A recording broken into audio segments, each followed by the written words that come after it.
Bueno, en nombre de la Fundación Institucionalidad y Justicia, le damos la más grata bienvenida a todos los aquí presentes a esta mesa redonda en donde trataremos el tema sobre la agenda legislativa priorizada.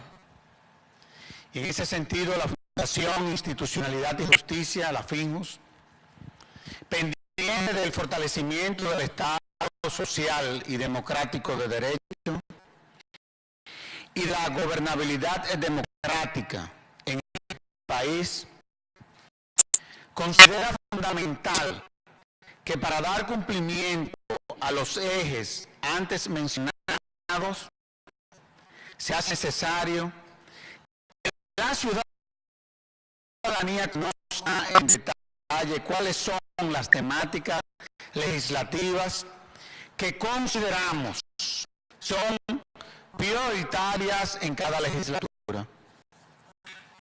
La sociedad ha jugado un rol muy importante en el desarrollo de una agenda que ha permitido que se produzca una sinergia entre las expectativas de la ciudadanía con la de los legisladores, de forma que puedan tener una gran legitimidad para ser discutidas en el Congreso Nacional.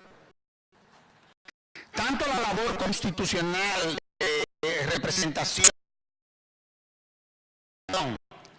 que realizan los legisladores, así como la fiscalización, meritan la atención por parte de los demás poderes del Estado y sobre todo de quienes se sienten representados por estos.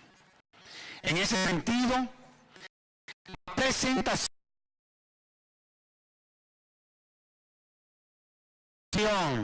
de iniciativas legislativas a priorizar juega un papel de primer orden para la participación de la sociedad civil en los distintos temas de la agenda pública.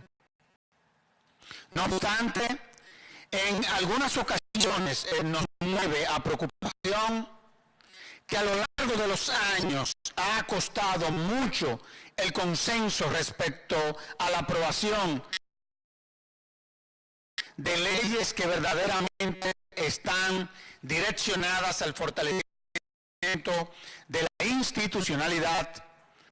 Sin embargo, por una u otra razón, varias normas de esta índole se han quedado rezagadas o relegadas. Por tanto, desde la Fundación Institucionalidad y Justicia, invitamos tanto a los legisladores como a toda la ciudadanía a unar esfuerzos para que nuestro país cuente con una ley, por ejemplo, como la de partidos políticos, que la misma en todo lo que ha sido el proceso de discusión ha reflejado la realidad en que se encuentran estas instituciones. Señores, mueve a preocupación que uno de los temas que se está debatiendo es todo lo que tiene que ver con la celebración de las primarias. Ahora los partidos no quieren de una u otra forma asumir lo que debe de ser su responsabilidad y se la quieren la Central Electoral y al Tribunal Superior Electoral. Así como la reforma al Código Penal, así como la ley de transparencia fiscal y una ley que dote de organicidad al Ministerio de Interior y Policía, esta última tan fundamental para la regulación precisa de este ente del Estado en materia de seguridad ciudadana, entre otras leyes de igual importancia para el país que van a estar comentando nuestros panelistas. En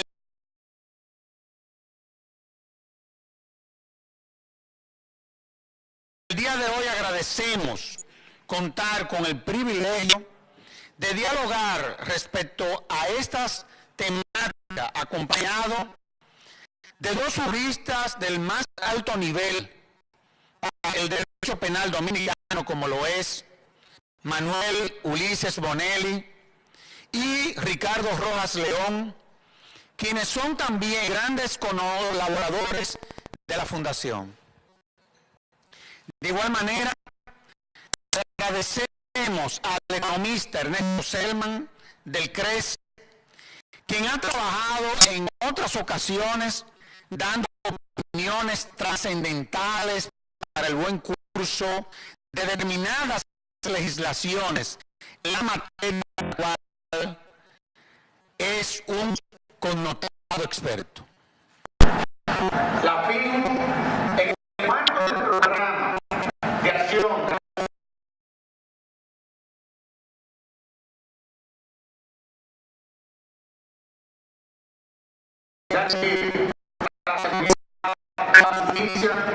agradece también la participación de los demás invitados e invita una nueva vez a que nos aboquemos a una reflexión profunda sobre la importancia de la agenda legislativa a priorizar como país, pues esta será más que un claro indicador de nuestro horizonte institucional. Para tales efectos quiero entonces darle la palabra en esta ocasión, al doctor Manuel Ulises Bonelli. Bien, muchas gracias de nuevo a la Fundación Institucionalidad y Justicia por invitarme esta mañana a venir a conversar con ustedes. En lo que a mí respecta como especialista en el área penal, yo estimo que hay dos, por lo menos, proyectos de ley que están pendientes aún en el Congreso y que son de vital importancia. Estos son el Código Penal, que como sabemos, perimió en el Congreso, o mejor dicho, no perimió, sino que fue rechazado en el Congreso y se cayó el proyecto y hay que volverlo a someter. Y la ley de extinción de dominio, que desde hace tiempo viene corriendo también en el Congreso, pero que no ha sido objeto de aprobación. En lo que respecta al Código Penal, la discusión se ha centrado o se ha focalizado únicamente en el tema del aborto. Y a mí me parece que esta discusión importante, la discusión del aborto, pero ha frenado la entrada en vigor de una normativa que se puede decir más que necesaria, es urgente. Tenemos un Código Penal vigente desde el año 1844, pero que es el Código Penal de 1810 francés.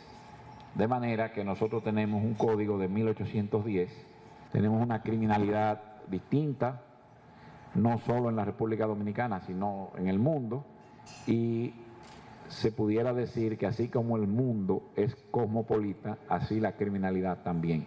Así como los economistas hablan de la globalización, y los políticos también hablan de la globalización en muchísimos aspectos, así hay que hablar también de la criminalidad. Hay un fenómeno de globalización en tema de la criminalidad y de sus formas de actuar. Evidentemente que no podemos seguir persiguiendo en carretas a los criminales que viajan en avión y jets, por decirlo de alguna manera poética. Entonces es urgente que ese Código Penal se apruebe. Recientemente hemos visto en la prensa que la Cámara de Diputados, o más bien el presidente de la Cámara de Diputados, ha anunciado que ellos pretenden reintroducir el Código Penal y diferir la discusión del aborto a una ley especial. Eso parece una solución interesante, de que el tema del aborto, que es importante, se siga discutiendo, pero que no sea óbice para que se apruebe los demás aspectos del Código Penal. Eso queda, hay un tema que va a quedar, porque si se aprueba el Código Penal sin el aborto, entonces estaríamos en un momento legal que obviamente va a inclinarse por una de las tesis, ¿verdad? O no va a estar prohibido o va a estar prohibido en lo que se discute el resto. Eso habría que verlo cómo lo van ellos a resolver. En cuanto a la ley de extinción de dominio, una ley especial, una ley sui generis, que va muy de la mano con el tema de lavado de activos que ahora se acaba de aprobar en el mes de mayo, ¿verdad? Se aprobó la ley de lavado de activos y ya está por aprobarse el reglamento de aplicación de la ley de lavado de activos, que ya el borrador anda en las redes y anda en las páginas electrónicas, ¿verdad? Y en la consulta, para la consulta pública, para que todo el mundo que así lo entienda opine.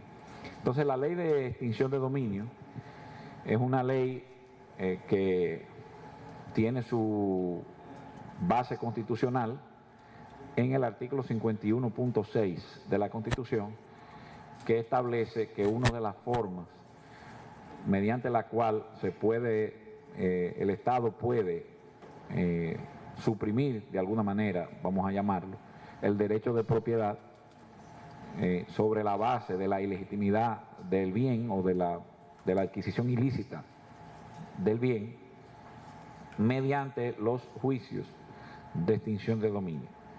Entonces esta ley viene a concretar el mandato constitucional de establecer el procedimiento para esos juicios de extinción de dominio. Es una figura muy novedosa, vamos a decir, para nuestra costumbre, para nuestra tradición jurídica. Es una idea que Latinoamérica la ha tomado prestada del sistema anglosajón, no del americano, del sistema anglosajón, porque los ingleses la tuvieron primero, pero que en América ha tenido suficiente práctica en Estados Unidos el método, no de extinción de dominio, porque así no se llama así, en los americanos la llaman asset recovery, recuperación de bienes, de recuperación de activos, de alguna manera, y ese procedimiento está enquistado en una ley muy especial que es de los años 70 en Estados Unidos y que se aprobó como un método para combatir la criminalidad organizada.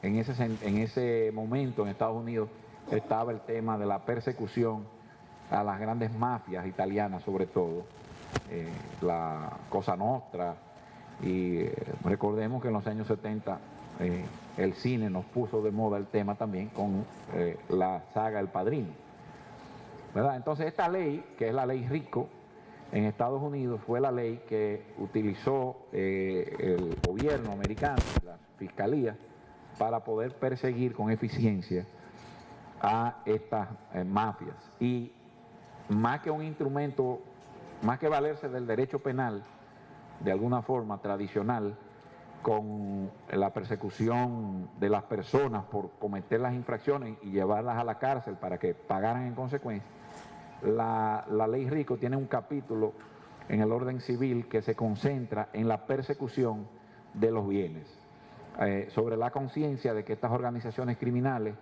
tienen como objetivo fundamental el enriquecimiento y como fuente fundamental del delito los bienes. Y el Estado piensa, bueno, si no tienen bienes, si le quitamos los bienes, entonces le ponemos difícil la comisión de los crímenes y atacan más la persecución del bien. Es un método alterno que puede ser concomitante con el proceso penal o no, pero que no depende del proceso penal, sino que es totalmente distinto y autónomo. Entonces, Este método, que fue en Latinoamérica acogido por primera vez en Colombia, para resolver el problema que generó el caso Pablo Escobar. Tras la muerte de Pablo Escobar, el Estado se da cuenta de que los bienes de Pablo Escobar eran tantos y que no había manera de reivindicarlos para el Estado porque ya la persona había muerto, no había forma de juzgarlo, declararlo culpable y a consecuencia confiscarlos. Entonces se necesitó una normativa que permitiera que el Estado pudiera reivindicar esos bienes para sí de manera legal, ¿verdad? Y entonces ahí sale la ley de extinción de dominio, que es la figura que Colombia adopta, ¿verdad?, traída de la experiencia norteamericana de la ley Rico y de otras experiencias, Inglaterra y otros países europeos, la trae y diseña la ley de extinción de dominio. ¿Por qué ellos le llaman extinción de dominio? Porque Colombia, que sigue la tradición española del derecho civil, allí el derecho de propiedad es el derecho de dominio. Entonces, extinción de dominio es extinguir el derecho de propiedad. Y esa figura se ha difundido en Latinoamérica bajo ese nombre, extinción de dominio, y nosotros en la Constitución la adoptamos bajo ese nombre, aun cuando ese nombre no es el apropiado al vocabulario jurídico de nuestra tradición. Por esa razón, el proyecto de ley, entonces, que cursa en el Congreso, se llama extinción de dominio para la confiscación de bienes ilícitos, una forma o para la confiscación, no, para el decomiso de bienes ilícitos.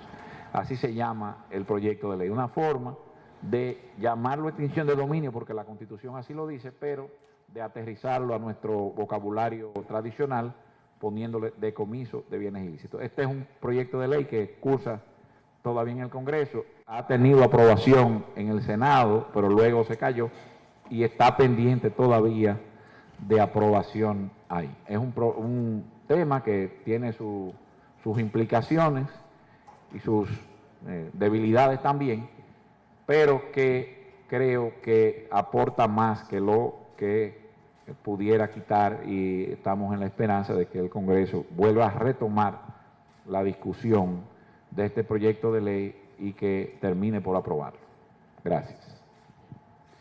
Ese proyecto que tú del cual estás hablando, es importante porque a nosotros se nos está presentando el problema de que personas que son dadas en extradición negocian en los Estados Unidos, entonces cuando vienen aquí, como no fueron parte del acuerdo, lo que ellos habían obtenido a través de sus actividades ilícitas, entonces aquí se lo terminan devolviendo muchas veces. Para que ustedes tengan una idea, la fiscal del distrito tiene 38 sometimientos que van en esa dirección. Es decir, que tenemos un problema serio.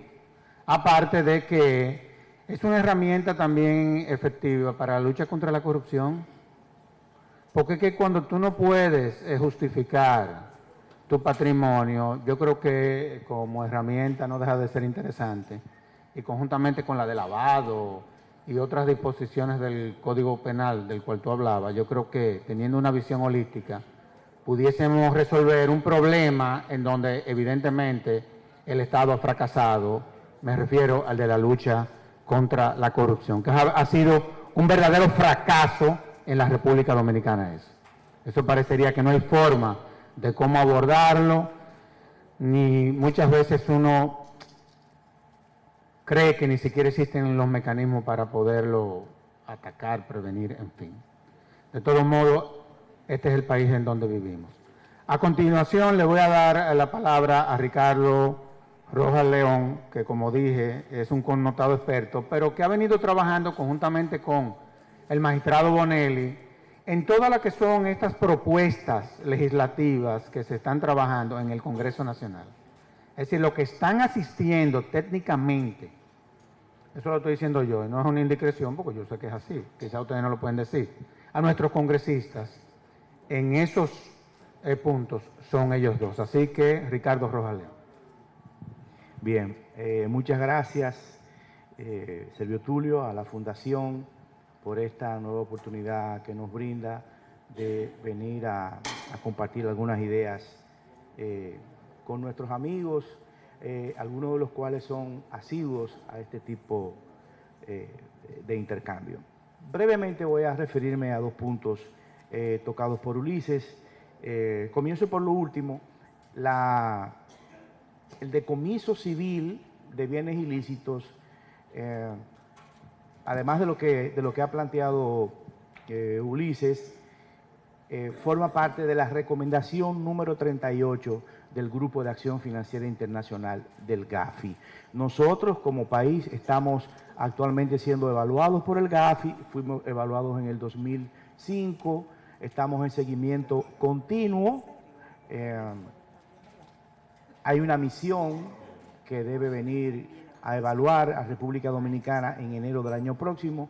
Esta es una evaluación que se ha pospuesto en los últimos años por razones técnicas. Pero quería resaltar eso. No solamente va a ser una herramienta importante en la lucha contra el crimen organizado, sino que forma parte de los compromisos internacionales de la República Dominicana en el marco del Grupo de Acción Financiera Internacional. Y lo otro que quería plantear es el tema del Código Penal. En el año 2004, cuando se promulgó, cuando se observó el Código Procesal Penal, el Código Penal en diciembre, que finalmente fue declarado inconstitucional, nosotros planteamos públicamente que debía aprobarse ese código. O sea, que no debía observarse por el tema del aborto y que debía aprovecharse el año de vacatio legis que tenía el código para que resolviéramos el problema del aborto. La historia ustedes la saben. Como ha planteado Ulises, ahora hay varias iniciativas en el Congreso que están tratando de resolver el problema desde la lógica de que, bueno, el tema del aborto, y yo diría que del aborto voluntario, las modalidades voluntarias del aborto, vamos a mandarle una ley especial, como han hecho los chilenos. Los chilenos acaban de modificar el artículo 119 de su Código Sanitario. ¿Por qué? Porque el tema del aborto, en cualquiera de sus causales, no es un tema jurídico penal, no es un tema que interese al derecho penal, es un tema básicamente de bioética, ¿no? Es un tema bioético, es un tema básicamente médico, es un tema de salud, es un tema sanitario. Lo que sí interesa al derecho penal es el aborto doloso, aquel que alguien le provoca a una mujer en contra de su voluntad, o mediante golpes, mediante heridas, o mediante intervenciones ilícitas en su cuerpo. Y conectado con esto, creo que un tema importante que el Congreso debe retomar es el tema de la Ley de Derechos Sexuales y Reproductivos de la Mujer. Hay una serie de figuras que no están reguladas en la República Dominicana, modalidades de concepción que deberían estar reguladas en el país, porque son posibilidades relacionadas con el deseo que tienen muchas mujeres de procrear, que no tienen la más mínima reglamentación legal. Incluso hay modalidades de reproducción en la República Dominicana que se realizan actualmente que no tienen ningún tipo de norma, por lo menos con categoría de ley, que permita establecer algún tipo de regulación sobre esta materia. Me parece que el tema del aborto en las causales y sus causales, lo que hemos concebido son 4 causales.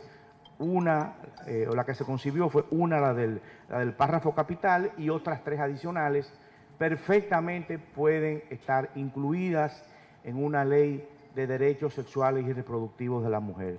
De manera que la respuesta normativa a todo este problema sea una respuesta holística, que incluya derechos para concebir, ¿no?, y posibilidades de interrupción del embarazo cuando se den unas de estas causales. Me parece que los grupos que trabajan en el tema de la mujer deben retomar los esfuerzos para que el Congreso Nacional vuelva a discutir, vuelva a poner sobre la agenda y le dé prioridad a este proyecto de ley de derechos sexuales y reproductivos de la mujer, en el que digo que eventualmente podría incluirse el tema de la interrupción voluntaria del embarazo en los supuestos que hemos venido discutiendo desde hace 3 años. Bueno, otro tema importante es la necesidad de tener una ley de protección de víctimas y testigos. La protección de las víctimas es un mandato y de los testigos es un mandato de la Constitución. A diferencia de la Defensoría Pública, que tiene un estatus constitucional, un sistema de protección de víctimas y testigos tendría que necesariamente regularse por una ley, ¿no? Y esto es muy importante porque es no solamente forma parte de, digamos, de una concepción humanista, en la medida en que el Estado auxilia a los testigos, sino que sirve también como una herramienta político-criminal,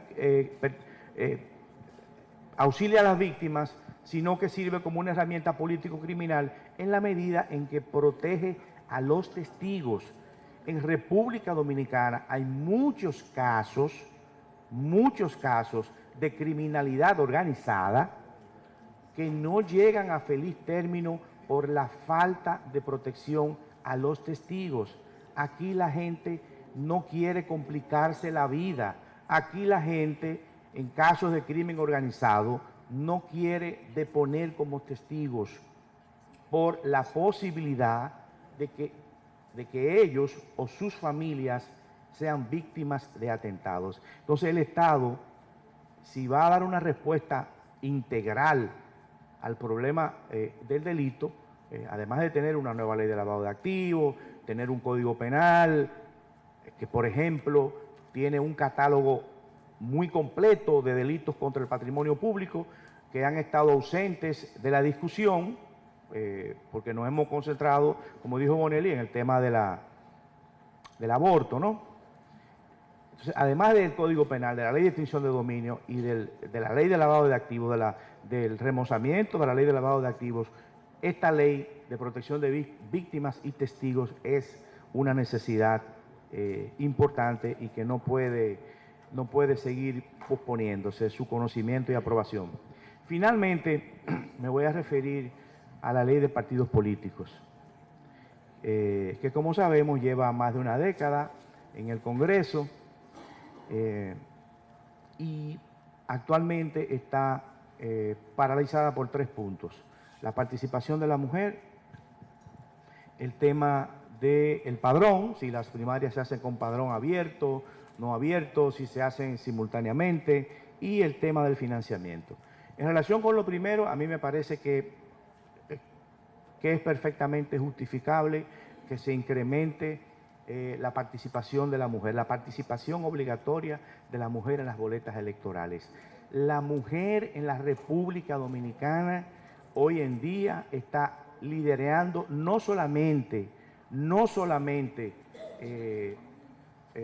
la matrícula en muchas universidades, sino que a nivel empresarial y gerencial tiene un rol sumamente importante.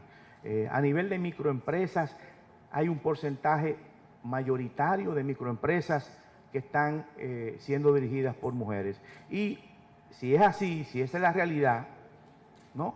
Si la mujer está participando de forma mayoritaria en las actividades productivas, ¿no? Y se está formando en forma impresionante, lo lógico es que la mujer participe, tenga una participación más importante a la hora de diseñar políticas públicas, por lo menos a nivel de Congreso Nacional. Lo otro es el tema del financiamiento. Fíjense, una de las novedades de la Constitución del 2010 fue la constitucionalización de los partidos políticos. Los partidos políticos no estaban retenidos en la Constitución anterior. La Constitución anterior hablaba básicamente de las asambleas electorales, pero ya en la actual Constitución, el artículo 216, si mal no recuerdo, sí, el 216 regula, 226, los partidos políticos. Y en su parte capital dice que los partidos políticos en su conformación deben respetar los principios democráticos, deben sustentarse en el respeto a la democracia interna y a la transparencia. La transparencia. Y la transparencia hoy en día está muy asociada al tema del financiamiento. Nosotros no podemos seguir financiando, cuando hablo de nosotros me refiero a los contribuyentes, a los que pagamos impuestos, a partidos políticos que no son capaces de rendir cuentas del dinero que reciben. Entonces, este tema del financiamiento de los partidos políticos, tanto en la versión pública como en la versión privada, tiene necesariamente que transparentarse. Y tenemos que caminar hacia un estadio en el que el financiamiento ilícito de los partidos políticos sea una infracción penal que se castigue como se castiga en la mayoría de las democracias modernas, ¿no? Y finalmente, porque me imagino que ya, bueno, me queda un minuto, voy a hablar del tema del padrón. Yo suscribo el planteamiento de la Fundación en el sentido de que si un partido político no es capaz de controlar, de saber quiénes son sus integrantes, no tiene razón de ser. No tiene razón de ser. Si hacemos una analogía, una analogía ad minimis, o sea, a lo mínimo, el que no es capaz de saber cuántas personas viven en su casa tiene dificultades.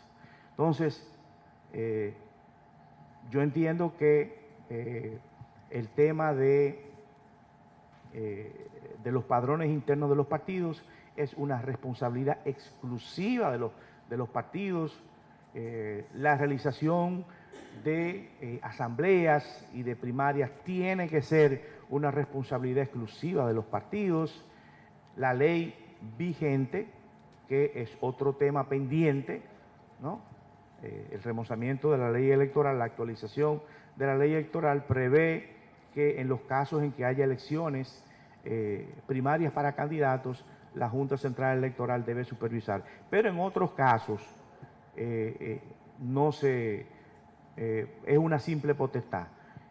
Y a mí me parece que los partidos tienen que hacer sus asambleas, sus convenciones internas sin ningún tipo de participación, y que esas asambleas deben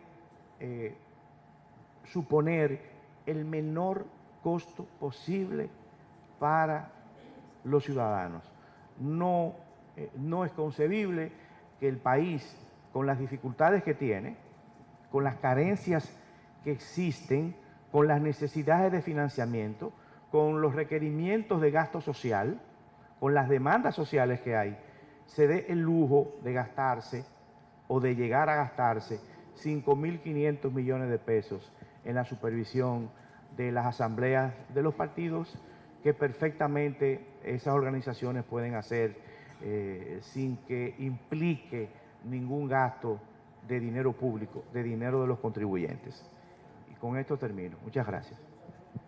Gracias, Ricardo. No, y con relación a cuando tú hablabas de la participación de la mujer, El problema es que eso ya la Constitución lo definió. O sea, cuando tú te vas al artículo 39, que te establece que debe de haber un equilibrio, cuando tú te vas a las convenciones que hemos firmado y que hemos ratificado en la República Dominicana, a mí honestamente hablando me ha llamado mucho la atención de que ese sea un tema del debate, cuando eso se supone que estaba definido. Y ojo a las muchachas que están aquí, a las mujeres, porque muchas veces se establecen cuotas, pero no se crean los mecanismos que la garanticen, y se está dando el caso en que la interpretación que se le ha dado a esos porcentajes se refieren única y exclusivamente a lo que son posiciones electivas, y se supone que la Constitución dice que también eso se refiere a lo que son funciones públicas, a lo que son, por ejemplo, las posiciones a lo interno de los partidos políticos, donde muchas veces las mujeres están rezagadas. Y me gustó mucho que tú trataras el tema del financiamiento. Si nuestros partidos políticos una ley no los lleva a que tengan que identificar sus donantes, nuestros partidos se pueden convertir, en virtud de la ley de lavado que se aprobó, en herramientas de lavado, pero una cosa de sentido común. Si tú no identificas quién es tu donante, es como aquel que va a impuestos internos y no identifica quién fue el que le pagó sus honorarios. Es una cosa de sentido común. Entonces yo creo que tenemos que ir aterrizando. Y yo creo que los partidos políticos, señores, porque es que estas instituciones son las que nos terminan gobernando. Entonces, yo creo que le vamos a tener que poner una mayor atención a estas instituciones que ha sido muy difícil, muy difícil. Eso de la celebración de las primarias de manera simultánea, ya la propia Junta Central Electoral ha dicho que ellos no tienen ni siquiera la capacidad para eso. Entonces, le quieren trasladar a un órgano un tema que es de su exclusiva responsabilidad. Y tú hablabas del padrón. El partido que no es capaz de transparentar su padrón, pero no tiene derecho a ser ni siquiera un partido político. Son cosas de sentido común. Y así uno se encuentra con una serie de cosas que siguen siendo parte del debate, que deben honestamente que llevarnos al centro de la reflexión a todos. Porque todo tú te encuentras también en que es lo mismo. Es no transparentar desde los partidos políticos, y eso se termina reflejando desde la administración. Cuando tú te vas a la ley de la declaración jurada, eso no sirve para nada. Porque eso, los regímenes de sanciones para comenzar que tienen son de carácter administrativo, que no han hecho su declaración. Entonces tú te encuentras que el tú no hacerla tampoco es problema. Yo no conozco a nadie que lo hayan destituido porque no haya su declaración, no lo conozco. Entonces, son las cosas que se han instalado aquí, que tenemos que tratar de ver de cómo se pueden desmontar.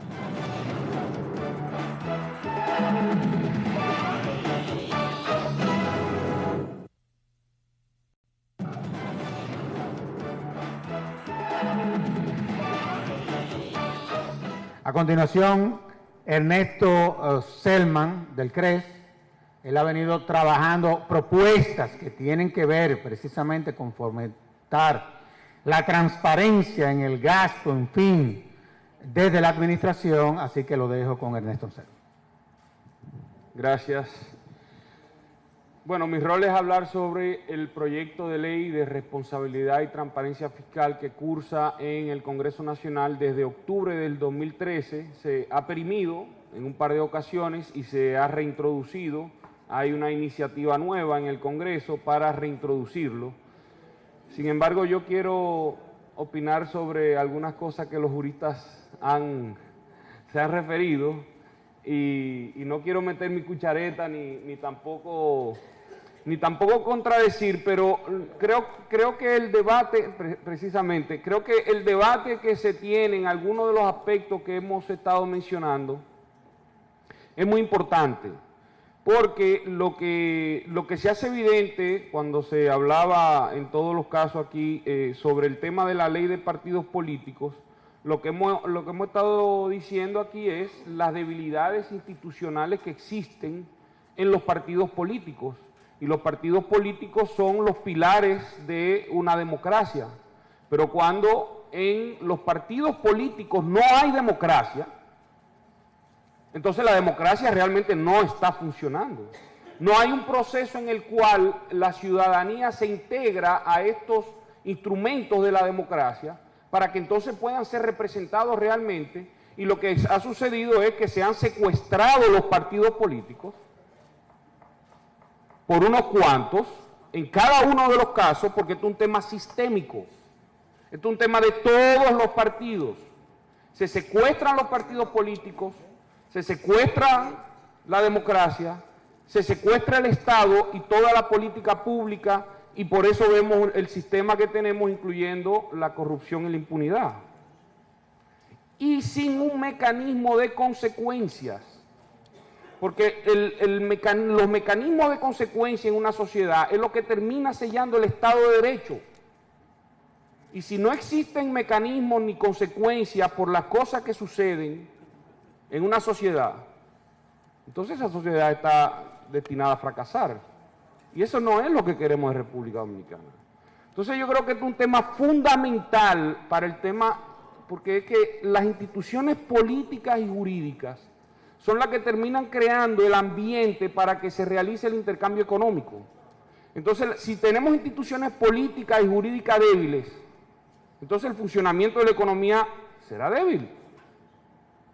Entonces esto es fundamental lo que se está discutiendo aquí en esta mesa, y yo creo que es parte del debate. Yo quiero hacer algún aporte, porque si realmente tenemos una debilidad institucionales importantes en los partidos políticos, entonces hay que buscar la forma de corregirla y cómo buscar que se integre la sociedad a participar en esos mecanismos de primarias que tenemos planteado en la ley.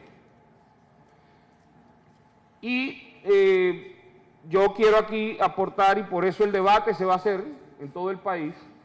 Yo pienso que las primarias deben ser abiertas en los partidos políticos, que participe todo el mundo, porque lo que queremos es precisamente eso, que se integren los ciudadanos a los procesos internos de los partidos y que se le tenga la puerta abierta para el que quiera participar.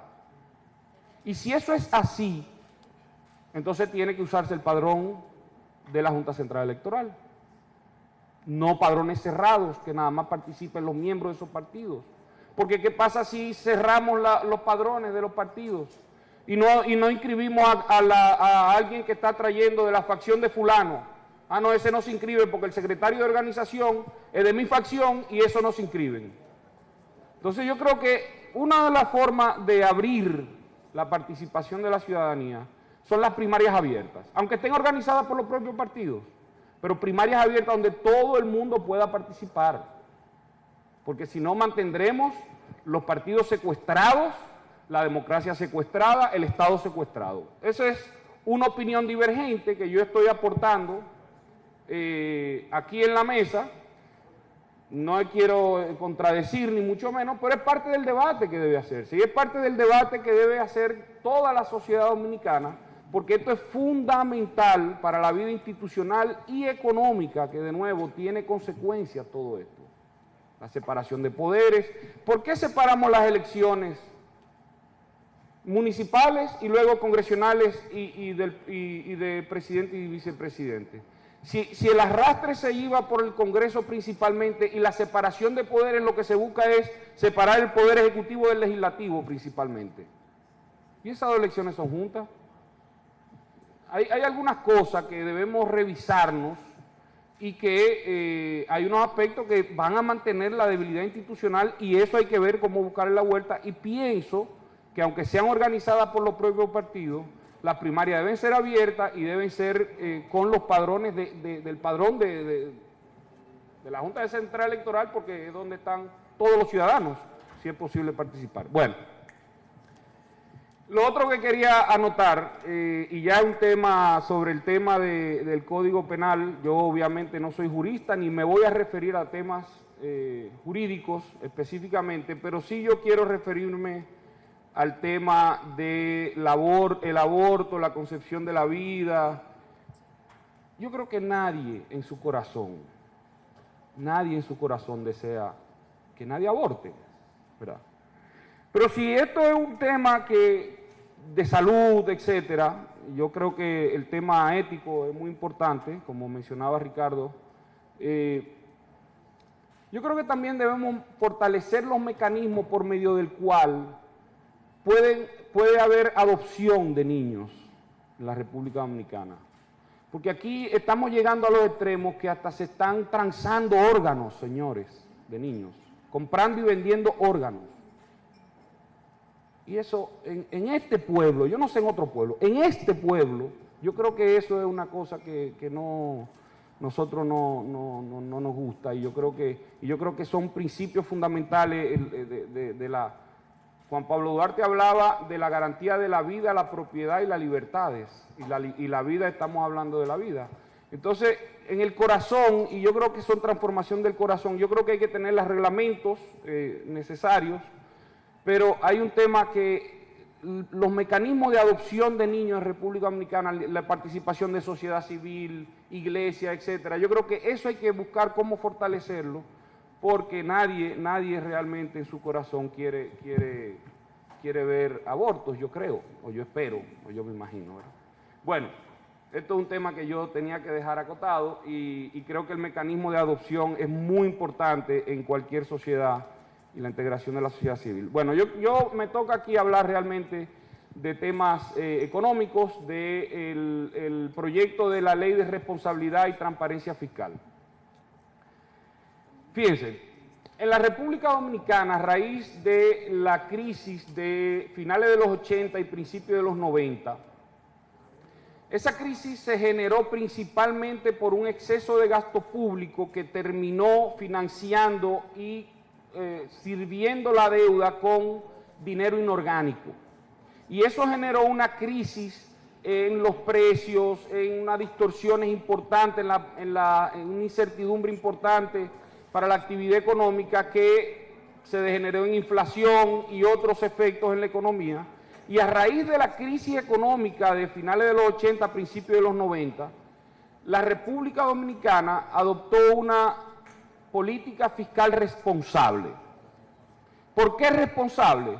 Bueno, porque asumió presupuestos equilibrados durante todos los años 90. Asumió presupuestos equilibrados, y eso implicó que la deuda pública se pudo reducir en un 28%. Durante los 90, además, se aplicaron otras medidas, otras reformas jurídicas, políticas, económicas, que beneficiaron a la población, en el sentido de que fue la época durante la cual se hubo un crecimiento económico importante, se redujo la pobreza, se redujo la inequidad, porque un conjunto de reformas políticas, jurídicas y económicas permitieron o dieron con ese resultado. Sin embargo, a partir del año 2000, y ya con el populismo y el clientelismo avanzando fuertemente en América Latina, nosotros no estuvimos ajenos a estos procesos, se empezó a aplicar una política de gasto público por encima de los ingresos y creciendo todos los años, de forma tal que luego de presupuestos equilibrados durante todos los años 90, la República Dominicana el gobierno dominicano empezó a asumir déficits fiscales que no son más que cuando el gobierno gasta más de lo que ingresa, cuando anteriormente eso estaba equilibrado. Entonces, cuando un gobierno gasta más de lo que ingresa, eso implica que hay que tomar prestado. Y la deuda pública, esa política de mayor gasto público año tras año tras año, se combinó con una crisis financiera en el año 2003-2004 que implicó que el Banco Central, en lugar de que Hacienda asumiera la responsabilidad del rescate bancario, eso se lo pasaron al Banco Central, y el Banco Central ha tenido que asumir una política de endeudamiento para cumplir con su mandato de estabilidad de precios. Esa política se debió haber cambiado con la ley de recapitalización del Banco Central del 2007, pero eso no se ha cumplido a cabalidad. En resumen, esto se resume en que la deuda pública en la República Dominicana, del sector público consolidado, la deuda pública se ha multiplicado más que por 8 desde los 90 para acá. Más que por 8, por 8.24 veces, para el que lo quiera calcular exactamente. Entonces, eso ha implicado que cada año nosotros tengamos que pagar más y más intereses o del asumir mayor costo de la deuda pública que estamos tomando año tras año tras año y está incrementando año tras año tras año. Entonces, a partir de esa realidad, y toda la sociedad reconoció en la Ley de Estrategia Nacional de Desarrollo, toda la sociedad reconoció de que esto es un problema que había que enfrentar, y en el artículo 36 de la Estrategia Nacional de Desarrollo se incluye una reforma fiscal integral que esté fundamentada en una ley de responsabilidad fiscal. Bueno, con ese mandato, el Centro Regional de Estrategias Económicas Sostenibles y FINJUS, por cierto, propusimos un proyecto de ley de responsabilidad y transparencia fiscal que se introdujo en el Congreso Nacional por primera vez en octubre del 2013. En esa ley lo que se está proponiendo es, primero, que se asuman y se adopten reglas fiscales, que haya un marco dentro del cual los gobiernos, no importa quién, se rija dentro de un marco, dentro de unas normas que tengan que cumplir. Y ahí se incluyen reglas o normas fiscales con respecto a cuánto puede incrementar el gasto público, de que no crezca más del 3%, 3,5% al año en términos reales. Ahí hay reglas de déficit fiscales, la regla general siendo de que deben haber presupuestos equilibrados, como lo hicimos en los 90, reglas de techo al endeudamiento, y con esas reglas fiscales, en principio la idea es que se norme hasta dónde pueden llegar los gobiernos en el gasto público, en los déficits y en la deuda, de forma tal que no tengamos la situación que tenemos hoy día. Pero además se incluyen unos mecanismos para crear mayor transparencia en cómo se asumen los préstamos, en la prioridad que deben darse a qué tipo de obras de infraestructura, en muchos aspectos, y se crean dos cosas adicionales que brevemente lo voy a mencionar para no tomar más tiempo.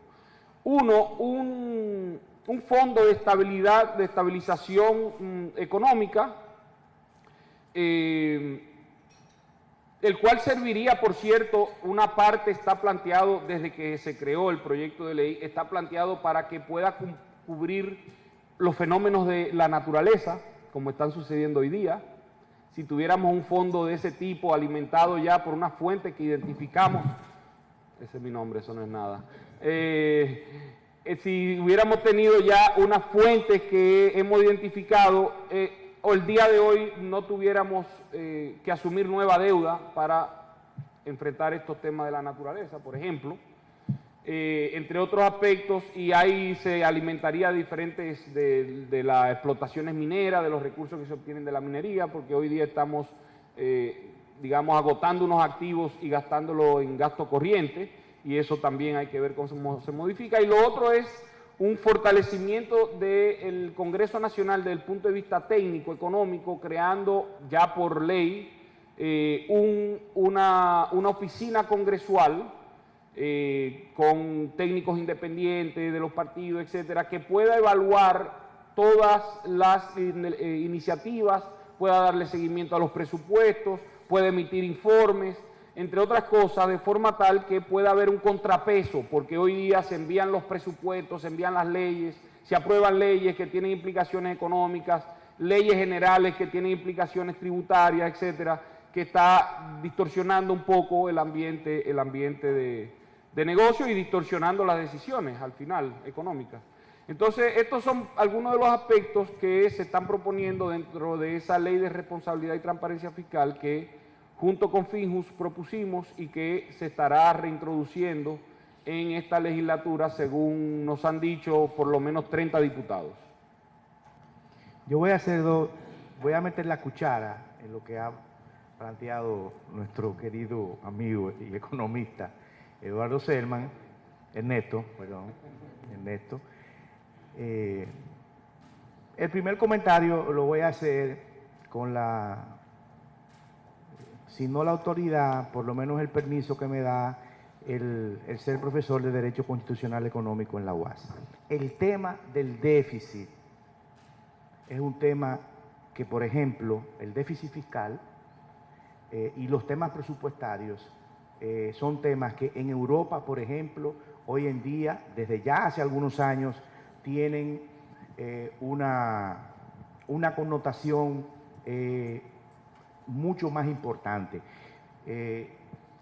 Al extremo de que en las constituciones nacionales se han puesto topes al déficit. Es lo que se llama la constitucionalización del déficit. Los alemanes fueron los primeros que modificaron su constitución para poner un tope al déficit fiscal y luego los españoles modificaron el artículo 162 de su constitución y sobre esto último hay literatura disponible, incluso en las redes. Precisamente porque hay que poner coto a los déficits, porque los déficits, en la medida en que se incrementan y no hay tampoco algún tipo de regulación al endeudamiento, los gobiernos, para evitarse disgustos, prefieren tomar préstamos en el exterior y no hacer reformas fiscales. Entonces yo creo que ciertamente nosotros tenemos que avanzar, si no a una constitucionalización de los déficits y del endeudamiento, no estaría de más aprovechar alguna reforma que se presente por otros motivos en el futuro. Por lo menos desde el punto de vista legal, es importante que tengamos una ley y ojalá que sea orgánica que resuelva estos temas. Lo otro que quiero decir es lo siguiente. Mira, Ernesto, a mí no me parece que las primarias abiertas resuelvan el problema del secuestro de los partidos políticos. Aquí hay partidos políticos que se han vendido, que se han vendido durante muchos años, y yo lo digo porque yo fui en mi juventud, fui militante político. Aquí, desgraciadamente, había un negocio con los reconocimientos de los partidos políticos.